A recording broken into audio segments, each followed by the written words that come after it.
Seclusion and restraint. They're controversial methods of discipline like the ones you see here. They can leave students traumatized, even injured. The state's supposed to track how often it happens. But when NewsChannel5 investigators reviewed Ohio's incident database, we found some serious flaws. Investigator Sarah Buttison, I guess you can say the information was a mess. We found all sorts of problems. Seclusion and restraint happen every day in schools around the state, usually to the most vulnerable students. But we found it's almost impossible to figure out what's really going on in Ohio's classrooms. Time to go. This surveillance video shows middle school student Sean Green being disciplined using a controversial method known as restraint.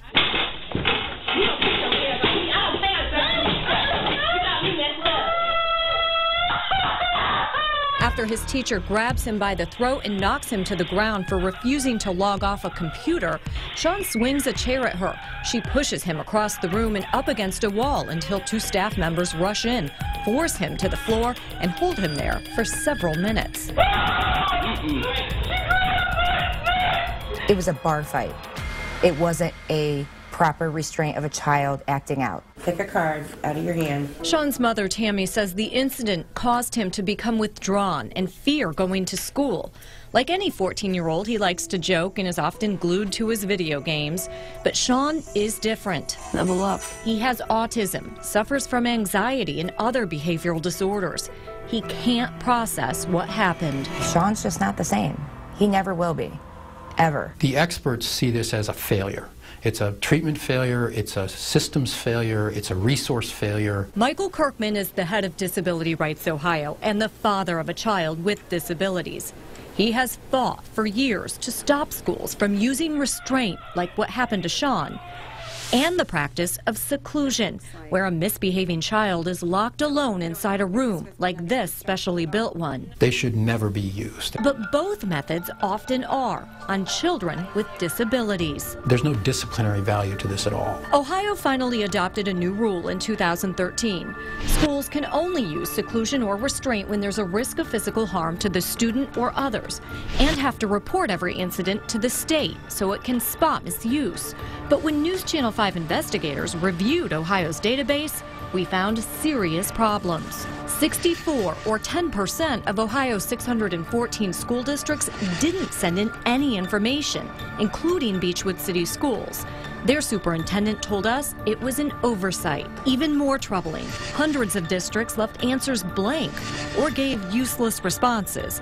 When asked if they take a look at students' behavior plans after restraint incidents, Mentor Public Schools answered, "I don't know." It's hard to tell from the data, though, anything that's really meaningful. But Michael says one thing is clear. Too many kids are being secluded and restrained. The rule makes it it should never happen, almost. Districts reported close to 14,000 incidents for the 2013-2014 school year. For weeks, we asked state officials about the reporting problems, but didn't get any answers. My name is Sarah. I'm with NewsChannel5. So we went to Columbus to talk to Superintendent Richard Ross, but a staff member literally pushed me away. What are you doing to prevent seclusion, restraint, and finally, the next day, Susan Zake sat down with us. What grade would you give the state when it comes to collecting this data? I would say that we're probably running at about a C in the collection of this data right now, to be honest. She's in charge of gathering the information. Do I know whether or not things were underreported? I don't know that for a fact. Could they have been? Sure. Could they have been overreported in some places and underreported in others?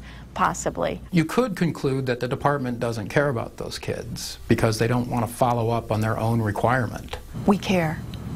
And we care deeply. Zake says this year should be better. There's a new reporting system that includes information about what data schools should send in.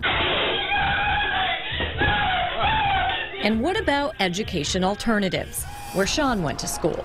They're private and don't have to submit any information about what happens in their classrooms. If they don't have to be held accountable for their actions and what they're doing, who's to say they're not going to cross that line?